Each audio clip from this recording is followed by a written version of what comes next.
अब जो मैं बोल रहा हूँ उसको गौर से सुनो। पहले सब्सक्राइब करो, उसके बाद ये घंटा दबाओ।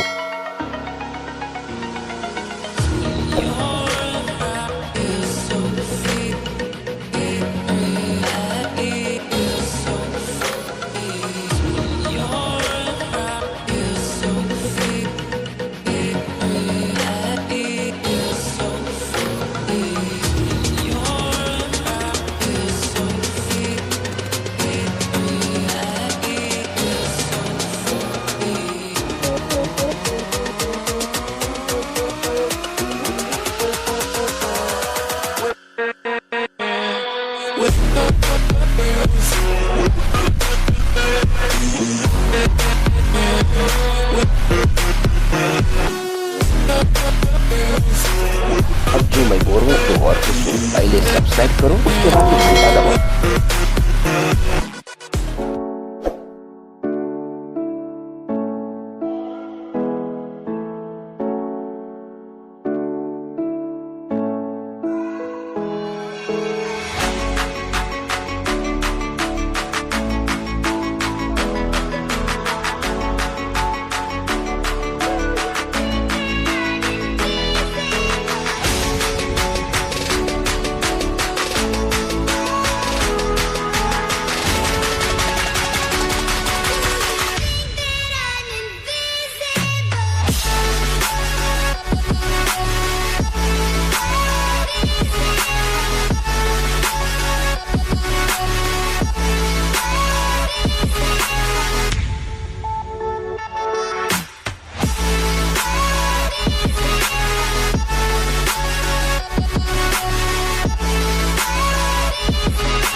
अब जो मैं बोल रहा हूँ उसको गौर से सुनो। पहले सब्सक्राइब करो, उसके बाद ये घंटा दबाओ।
अब जो मैं बोल रहा हूँ उसको गौर से सुनो। पहले सब्सक्राइब करो, उसके बाद ये घंटा दबाओ।